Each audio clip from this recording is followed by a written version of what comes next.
Ron Paul Institute for Peace and Prosperity welcomes you to 5 Minutes, 5 Issues. Starting in 5, 4, 3, 2, 1.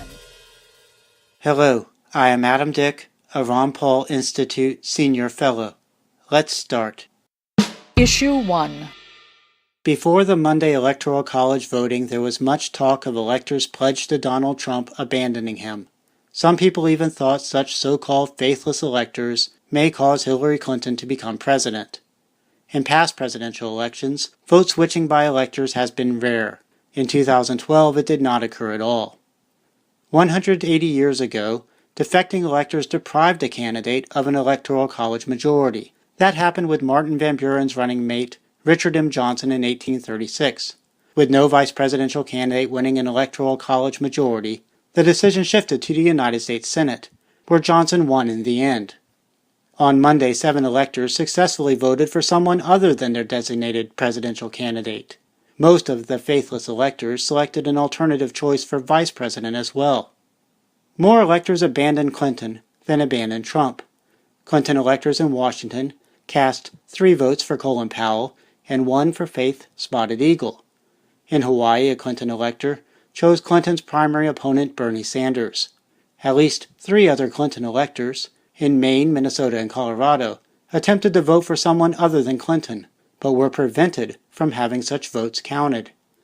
The only faithless elector presidential votes among Trump electors were in Texas, providing 1 vote each for John Kasich and Ron Paul. Issue 2.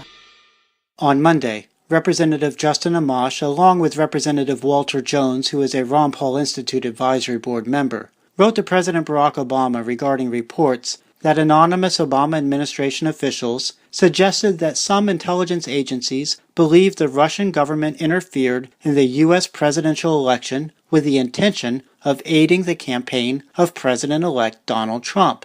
The representatives also expressed concern about Obama's suggestion in a national public radio interview that the U.S. would take retaliatory actions against Russia. Amash and Jones conclude their letter by requesting that a classified briefing on the evidence being used to support these claims be made available to all members of Congress immediately. Issue 3. A copy of an interesting business launch announcement is included in a Wednesday Los Angeles Times article by Evan Halper. Remember Corey Lewandowski? He was Donald Trump's campaign manager for a while. Lewandowski and Barry Bennett, who also was involved in Trump's campaign, have started a company. It's called Avenue Strategies.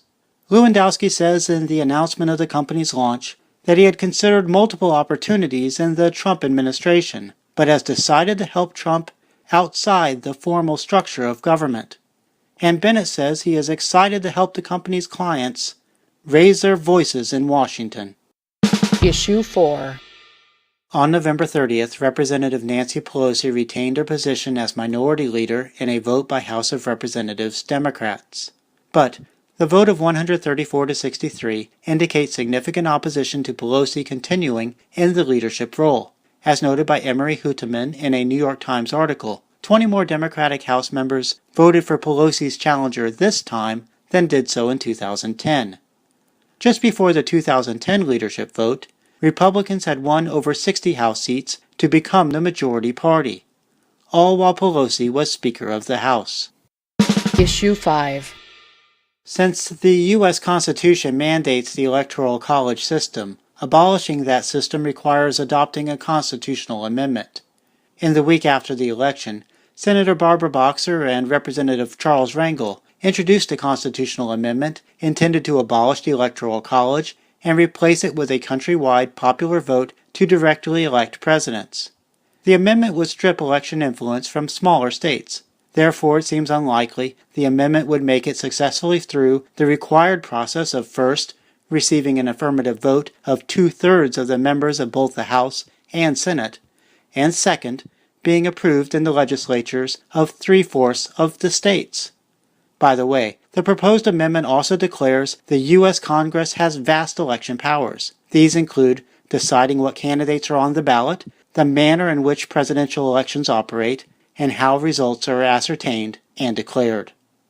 That's a wrap. Transcripts of 5 Minutes, 5 Issues episodes, including links to related information, are at the Ron Paul Institute blog.